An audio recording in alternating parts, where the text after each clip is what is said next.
kinetic energy and the work energy theorem. That's what we're looking at today. The work energy theorem, we kind of already started talking about it yesterday in the previous lesson, but this is the kind of textbook definition of it. Net work done on an object is equal to its change in kinetic energy, provided there's no change in any other type of energy, such as gravitational potential energy. I don't know if you remember in grade 11 or not, but the kinetic energy is considered the ultimate form of energy, and then everything else is potential energy. Really, I talked in grade 11 about an object in motion kind of has stored energy as well. So kinetic energy can really kind of, in practice, be considered a form of potential energy as well. But that's why that was worded that way. So I would say, you might see it more generically worded as net work done on an object is equal to its change in its total energy, right? So just rather than pinpointing kinetic energy as the main one or whatever, really it's about transferring of energy between forms, right? As we started to look at yesterday.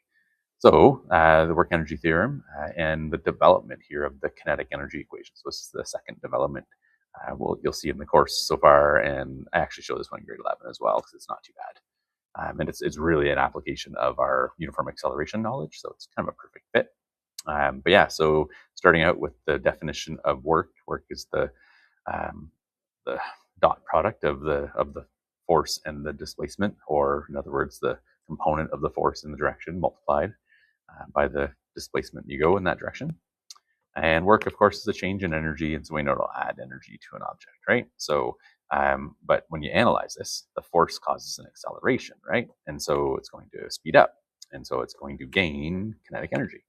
So really, that's what we're developing here, is that energy, kinetic energy equation as a result of doing this.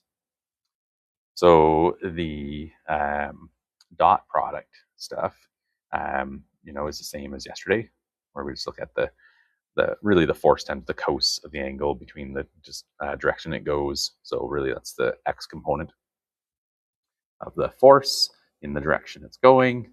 And yeah, so I have down here, that's the component, right? So that's just the component of the force in the direction of the displacement. And yeah, so a little bit of review from yesterday there. When we look at that, the calculations here, we have the work done is the force dot product with the displacement, in other words, multiplied on the displacement. We know force is mass times acceleration, so force becomes mass times acceleration. And other things we know that work is the change in energy, and we know that acceleration is delta v over delta t. So just basically putting all the things we know into that concept, right, into the formula. The other thing we need to show is the idea of the displacement. Okay, so think of our uniform acceleration situation. The displacement is the area underneath that graph, or you could use the equations. But this is the kind of the quickest, easiest way to see it and think about it and look at it. So really, we have the displacement 1/2 delta t delta v, but since we're looking at kinetic energy relative to zero velocity, we're really just looking at the velocity, right, rather than the change in velocity. So you can just call it v. Yeah, so that substitutes in. We have a delta t divided by a delta t, so they cancel out. And so we end up with a 1/2, an m, and a v times a v, which gives you the classic 1/2 mv squared equation for kinetic energy. So it's a nice, easy little proof, nice, easy little development of the equation. And then, of course, the rest of the work is just using it, right? So I'm going to start with just go with a review of something that was shown in grade 11, and it's often forgotten and done incorrectly. So there's a do not do this kind of thing going on here, and I might just show that right away. You can't just look at that as, oh, there's a change in velocity, so plug that change in velocity number 8 in and square it. That is not the correct answer. That's not how math works, unfortunately, and the math represents the physics, so it's not how physics works either, right? So we need to calculate the final kinetic energy and initial kinetic energy separately, and then calculate things out. And really, you could show this is because a minus b all squared is not the same thing as a squared minus b squared, if that makes sense, right? So yeah, that's the correct amount of kinetic energy change in this situation is 176 joules. Okay, so if something increases from 7 meters per second up to 15 meters per second, and it's 2 kilograms in mass, it will have increased by 176 joules, not 64. So just a nice sort of alternative or separate way to kind of confirm this. We know that work equals force times distance, and we know that the acceleration you get, the force would depend on how much acceleration you're getting in time and so on, right? So if we look at a situation here, we could choose, say, an acceleration of 2 meters per second squared, because any combination of force, acceleration, time, displacement can be chosen, right? So just determines how fast that 176 joules is transferred. So if we have 2 meters per second squared, that would mean we have that much force, 4 newtons. And so then that 4 newtons, we can calculate out what the acceleration would be as well. I have that somewhere here. Where did I not put that? I should have put that in there somewhere. Oh, that's the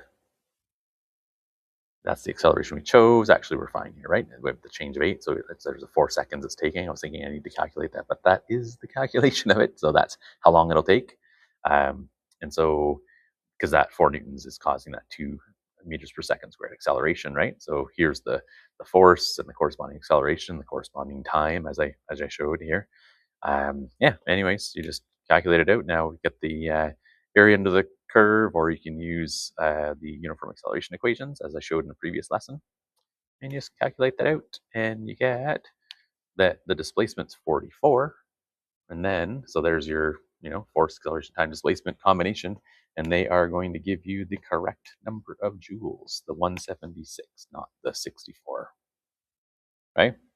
So if you did this again with a different acceleration, that would just mean there was a different force at a different amount of time, and a different, and a different displacement probably too, or whatever, and work it all out. And when you do the math, you get that same energy. So it'd be a neat one for you to try, just different accelerations, different forces, different times, different displacements, but the combination will give that 176. If we have that same speed change and the same mass, of course, is why that is, right?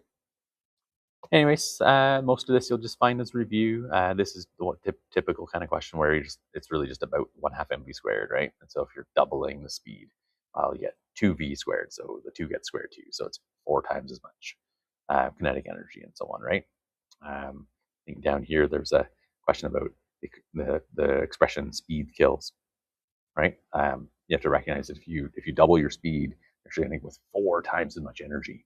Of course, that energy has to go somewhere in a crash, and so it goes to deformation of body parts of the car, and unfortunately sometimes body parts of the occupants as well, right? So lots of concepts from grade 11 there that have a chance to review, or a lot of these are pretty quick calculation questions, really not in-depth grade 12 stuff at this point. Doing a little bit of review, so hope that makes sense, and thanks for watching.